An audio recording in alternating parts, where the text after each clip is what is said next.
Nós estamos aqui mais uma vez para compartilhar daquilo em que Deus tem feito e compartilhar da palavra de Deus.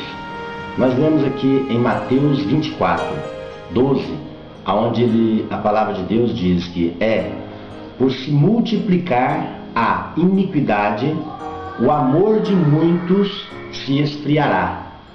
E nós podemos ver nesse versículo em Mateus 24, 12, que o amor das pessoas tem se esfriado em relação ao ser humano, ao próximo. Nós vimos pessoas que é capaz de coisas absurdas sem entender o porquê. Hoje mesmo pela manhã eu vi uma reportagem onde uma pessoa no bairro Guarani chegou na sua casa no sábado pela manhã e simplesmente do nada ele pôde então pegar a sua irmã mais nova, a estrupar e depois passar uma faca no pescoço desta sua irmã. E o seu irmão mais novo então começa a gritar e ele então vai atrás dele e também dá alguns golpes de faca sobre a vida do seu irmão mais novo. E passado tudo, a polícia militar, ontem no final da tarde, depois de um dia e meio, à noite, conseguiu capturar e prender esta pessoa por nome Adilson. E eu vi a reportagem quando o repórter perguntou para ele o que levou a ele a fazer aquilo. Ele não soube responder e diz que se está arrependido e que não viu ele fazendo aquele momento, que ele tinha se embriagado, que ele não conseguiu entender. Aí eu faço a pergunta, o que é que ele não conseguiu entender? Porque aqui na palavra de Deus está dizendo, em Mateus 24, 12, que a iniquidade, ela se esfriará, ou seja, o pecado vai adentrando tanto nas vidas que ele passa então a ser um ser humano sem amor, sem Deus no coração. Será que ele quis fazer tudo isso? Eu tenho a certeza, depois que ele terminou tudo isso, veio o arrependimento conforme as palavras dele disse nesta manhã. Houve um arrependimento no coração dele, mas já um pouco tarde. Por que foi feito tudo isso? Não foi a pessoa dele, mas foi aquele espírito maligno que estava sobre a vida dele, que apossou-se daquela vida e levou ele a cometer esses delitos.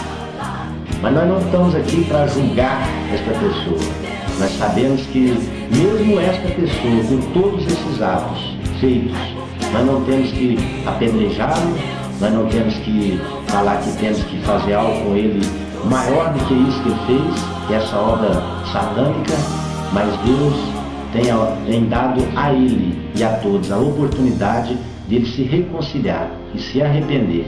Esse é o Deus que nós servimos. Muitas das vezes o homem não consegue entender porque a pessoa é pecador, a pessoa às vezes foi prostituta ou prostituto, a pessoa foi ladrão, a pessoa foi homicida, e quando uma vez ele confessar ao Senhor Jesus como o único e suficiente e salvador da sua alma, então ele começa a ter um tempo novo com Deus. E muitas das vezes essa passagem, ela confunde um pouco os homens, porque ele fala, não é possível que esta pessoa, outrora, eu lembro desta pessoa com isso, com aquilo, às vezes roubando, às vezes na delinquência, às vezes no homicídio, e pós essa pessoa resolve então se fazer conciliar com Deus, porque a palavra de Deus nos garante que todos são filhos. Ele não tem não faz a exceção de pessoas. Não é porque nós estamos na igreja ou porque nós estamos procurando até essa intimidade com Deus, porque nós estamos buscando Deus todos os dias, que nós somos filhos, e aquele que não está buscando não é filho. Não é verdade. Ele também é filho da mesma forma. Às vezes o que acontece é que ele não recebeu a boa notícia.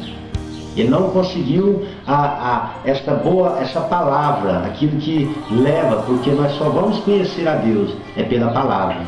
Porque o próprio Deus, lá em Gênesis, no começo de tudo da Bíblia Sagrada, ele diz que foi pela boca que tudo começou, quando ele diz que haja luz e houve a luz. Ele viu que esta luz era boa, então dali para frente ele começou então a buscar homens e mulheres para dar prosseguimento ao seu ministério aqui na terra. Então ele tem buscado homens, tem buscado mulheres, ele tem preparado jovens, tem preparado crianças, mas para que isso possa acontecer nas nossas famílias, é preciso então que nós estejamos na disposição do nosso coração com amor. Porque se nós deixarmos a iniquidade, o pecado, vir tomando conta de nós todos os dias, provavelmente nós vamos perdendo a intimidade com Deus, nós vamos distanciando de Deus, e aí as coisas vão acontecer numa velocidade e nós vamos cometer mais pecados sem entender por que nós estamos cometendo aquele pecado. Porque nas regiões celestiais existem os anjos de Deus, existem os nossos guardiões que Deus tem dado a ordem para que possa guardar as famílias na terra, para que possa guardar o sacerdócio das casas, as esposas, as ajudadoras e toda a família. Mas para que isso aconteça, nós temos que estar buscando sempre o Senhor. Porque aqui em Mateus 24:12, é porque se multiplicar a iniquidade, o amor de muitos se esfriará. Então, cada vez que o pecado adentra dentro das casas, cada vez que o pecado adentra nas pessoas, o amor dele vai se esfriando. Como é que nós conseguimos ter amor? É buscando a Deus. Porque de nós mesmos, nós não precisamos esperar nada. Nós não temos nada de bom. Nós não temos nada que ajuda. Então, quando Deus estava falando com Abraão, e ele pediu para que ele não pudesse ali, então, naquele momento, acabar com Sodoma e Gomorra, foi quando ele diz que o seu primo Ló estava lá, e Deus fez a pergunta a Abraão, disse a Abraão, se nós tivermos naquela cidade 50 homens puros, que tenha 50 homens que tenham o coração reto, eu então não destruirei aquela cidade. Mas não conseguiram achar 50. Deus fez outra pergunta, se achasse 40, 30, 20, 10, não conseguiu ter. Então nós não somos pessoas justas. Nós não temos um sequer justo na terra. Aquele que disser que é justo está mentindo. Nós só podemos ter a justiça se Deus estiver em nós. Aí nós podemos ser pessoas melhor. Nós podemos ser pessoas um pouco melhor. Porque Deus vai nos moldando, vai nos ensinando. Porque a nossa carne, o nosso corpo, ele é tendencioso ao pecado. Porque ele é terreno, ele é mundano e ele é desse mundo. Então, que luta que nós estamos tendo para buscar o que nesse mundo? Nas décadas que o Senhor tem permitido que aqui nós estejamos. Porque daqui nós somos passageiros. Nós não vamos permanecer nesse mundo. Nós vamos estar nas regiões celestes, numa mesa onde nós vamos cear com o Senhor. Mas para que isso possa acontecer, é preciso então que nós estejamos amor no nosso coração. É preciso que nós entendamos aquilo que Deus tem feito em nossas vidas, porque nós conhecemos o outro lado. Depois que nós estamos caminhando com Deus, nós vemos o quanto é gostoso, o quanto é bom.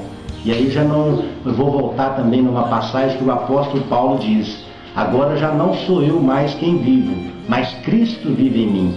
Então, se Cristo vive em mim, então eu tenho temor. Já algumas coisas outrora em que fazia, agora eu já não posso fazer mais. Algumas coisas em que eu cometi o pecado, agora eu já tenho que lutar para não pecar mais. Então esse é o Evangelho do Senhor. Nós temos que estar sempre levando essas boas novas às pessoas. As pessoas estão sedentas, elas estão aguardando, elas estão esperando essa palavra de Deus. Nós vimos aí vários sinais que Deus tem dado. De algumas enchentes, de algumas nevassas que está tendo em alguns países, onde tem assolado famílias e famílias. No estartar de Deus, nós vimos ali famílias e pessoas ali sendo assim, de uma vez dizimadas. As pessoas ficam assustadas com aquilo. Mas nós, como os filhos de Deus, nós entendemos que é um sinal, nós estamos vendo Deus nesse negócio. Nós podemos entender que Deus está. E Deus tem o controle até de uma folha de uma árvore que cai. Então nós não precisamos nos preocupar, porque com o dia de amanhã. E a palavra de Deus diz que nós não precisamos andar ansiosos por coisa alguma. E nós vimos hoje uma humanidade ansiosa, preocupada, que tem aquilo e tem aquilo outro. Então isso vai esfriando. É o que a palavra de Deus está dizendo em Mateus 24:12. Por se multiplicar a iniquidade, o amor de